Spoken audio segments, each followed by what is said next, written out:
नमस्कार, मैं सचिन कुमार आप सभी का आपके अपने चैनल इंग्लिश एक्सपर्ट में हार्दिक स्वागत करता हूं। तो प्यारे दोस्तों, आज मैं एक इंग्लिश की बहुत अच्छी मोरल स्टोरी लेके आया हूं। इस स्टोरी से आपको मोरल तो मिलेगा ही मिलेगा, साथ ही साथ आपको बहुत कुछ नया सीखने को मिलेगा, जैसे नए नए वर्ड की मीनिंग, टेंस, ग्रामर, प्रोनाउंसिएशन, सभी चीज़ों को इस स्टोरी में बताऊंगा। तो स्टोरी आपके लिए बहुत ही नॉलेजेबल होने वाला है, तो स्टोरी को एंड तक जरूर देखिएगा। और दोस्तों, अगर आपको स्टोरी पसंद आए तो लाइक जरूर करिएगा, और अगर आपको कुछ इस स्टोरी से ना समझ में आए तो कमेंट जरूर करिएगा। चलिए स्टोरी को पढ़ते हैं। स्टोरी का टाइटल है the proud bull. The proud miss होता है घमंडी, बुल मिस होता है बैल, घमंडी बैल। अब यहाँ पर घमंडी बैल टाइटल क्यों दिया गया, चलिए पढ़ते हैं और इंग्लिश को समझने और सीखने का प्रयास करते हैं। तो घमंडी बैल। Once a bull was very proud of his strength. Once miss एक बार, ए बुल यानी एक बैल, वाज मिस था, वेरी प्राउड यानी बहुत घमंड, यानी एक बार एक बुल को बहुत घमंड था, ऑफ हिज स्ट्रेंथ यानी अपनी शक्ति पर, अपनी शक्ति पर उसे बहुत घमंड था, अपनी ताकत पर उसे बहुत घमंड था। स्ट्रेंथ मिस होता है शक्ति, ताकत, यानी एक बैल था जो जिसे अपनी शक्ति पर बहुत घमंड था। ही बोस्टेड यानी उसने सेखी बघाड़ते हुए कहा। बोस्टेड मीन्स होता है सेखी बघाड़ना, यानी अपने आप ही बड़ाई करना। अपनी बड़ाई करते हुए कह रहा है, अपनी बड़ाई करते हुए क्या कह रहा है, no one can beat me. No one यानी कोई नहीं, नो वन मीन्स होता है कोई नहीं, कैन बीट यानी पीट सकता है, मार सकता है, मी मीन्स मुझे, यानी कोई भी मुझे हरा नहीं सकता। बीट मीन्स होता है मारना या फिर हराना या फिर पीटना। तो no one can beat me यानी कोई भी मुझे हरा नहीं सकता। No one can beat me, कोई भी मुझे हरा नहीं सकता। फॉर यानी क्योंकि, आई एम यानी मैं, आई एम मैं हूँ, क्योंकि मैं हूँ। वह कह रहा है कोई मुझे हरा ही नहीं सकता क्योंकि मैं हूँ। द स्ट्रॉन्गेस्ट यानी सबसे मजबूत, ऑफ ऑल यानी सबसे मजबूत, यानी मैं सबसे ज्यादा मजबूत हूँ। वह कह रहा है बैल कि कोई भी मुझे हरा नहीं सकता क्योंकि मैं सबसे ज्यादा मजबूत हूँ। ए mouse heard this, A mouse यानी एक चूहे ने, हर्ड में सुना, दिस यानी इसको, एक चूहे ने इसको सुना। जब चूहे ने इसको सुना तो उसके बाद क्या हुआ आगे देखिएगा।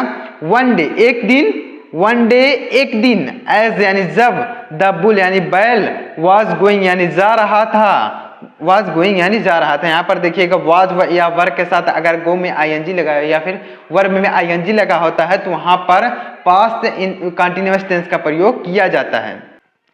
तो एक दिन, वन डे यानी एक दिन, एज द बुल यानी जब बैल, वाज गोइंग यानी जा रहा था, एक दिन जब बैल जा रहा था, जब बैल ने कहा तो इस बात को एक चूहे ने सुना, तो उसके बाद एक दिन जब बैल जा रहा था, द माउस यानी चूहा, के मिस आया, एंड बीट हिम, और बीट मिस काट लिया, हिम मिस उसको। एक दिन जब बैल जा रहा था तो एक चूहा, मतलब वो चूहा जो जिसने सुना था वह चूहा वहां पर आया और उसको काट लिया, बैल को काट लिया। बीट मिस होता है काटना है, काट लिया।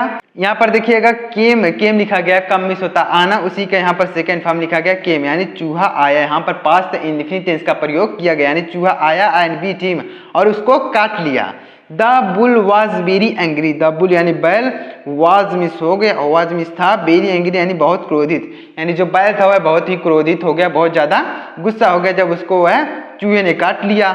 He tried to catch the mouse, he tried यानी उसने कोशिश की, टू कैच यानी पकड़ने की, द माउस यानी चूहे को, उसने चूहे को पकड़ने की कोशिश की, बट लेकिन, द माउस यानी चूहा, hid inside the hole, his hole यानी अपने बिल में, लेकिन द माउस यानी चूहा, हिड मिस छिप गया, हाइड मिस होता है छिपना, उसी का सेकेंड फॉर्म हिड, यानी चूहा छिप गया, इनसाइड मिस अंदर, हिज होल यानी अपने बिल के अंदर, चूहा अपने बिल के अंदर छुप गया। यानी जब चूहे ने उस बैल को काटा तो बैल बहुत ज्यादा गुस्सा हो गया, तो चूहा तुरंत ही अपने बिल में छुप गया। यहाँ पर देखिएगा हाइड का सेकंड फॉर्म लिखा गया हिड, यहाँ पर भी पास्ट इंडेफिनिट टेंस का प्रयोग किया गया। सब्जेक्ट प्लस वर्ब की सेकंड फॉर्म अगर कहीं पे आती है तो वहाँ पे पास्ट इंडेफिनिट टेंस होता है। तो वह चूहा अपने बिल में छुप गया।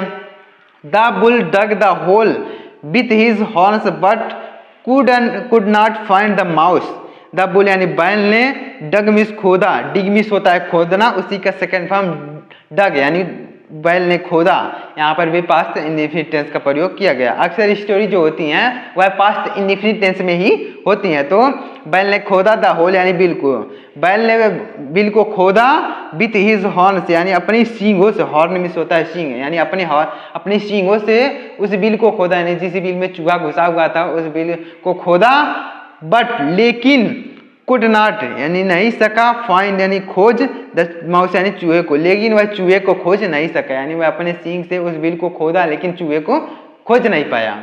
सून यानी जल्द ही, सून यानी जल्द ही was tired and went off to sleep outside of the mouse hole. Soon जल्द ही मिस हुआ यानी बैल, वॉज टायर्ड यानी थक गया, जल्द ही वह बैल थक गया, एंड और वेंट ऑफ मिस चला गया, टू स्लीप यानी सोने के लिए, और वह बैल सोने के लिए चला गया। आउटसाइड मिस होता है बाहर, ऑफ द माउस, माउस यहाँ पर देखिएगा अपॉस्ट्रोफी एस लिखा है, इसका मतलब होगा काकी के, तो चूहे के बिल के बाहर, यानी वह चूहे के बिल के बाहर ही वह बैल सो गया, यानी जब वह बैल थक गया खोदते खोदते, यानी बिल को खोदते खोदते थक गया, तो वह उसी चूहे के बिल के पास बाहर सो गया।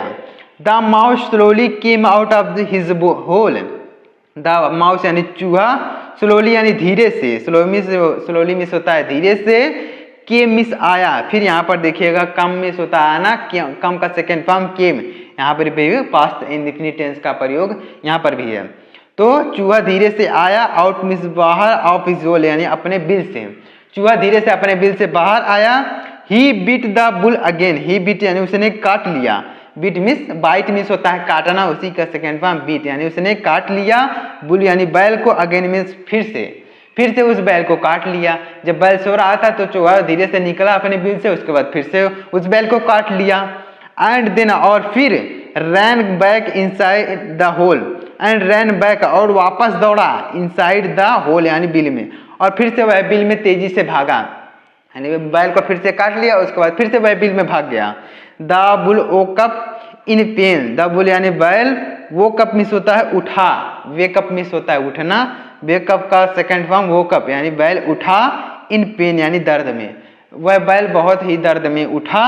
He looked for the mouse, he looked for यानी वह देखा, लुक्ड फॉर यानी माउस यानी चूहे को, यानी वह चूहे को देखा, बट लेकिन अगेन यानी फिर से, कुड नॉट फाइंड हिम, लेकिन वह उसको पा नहीं सका, फाइंड मिस होता है पाना या फिर खोजना, लेकिन वह फिर से उसको नहीं पा, यानी बैल ने उसको फिर से खोजा लेकिन वह चूहे को नहीं पाया, वह फिर से जो है अपने बिल में छिप गया।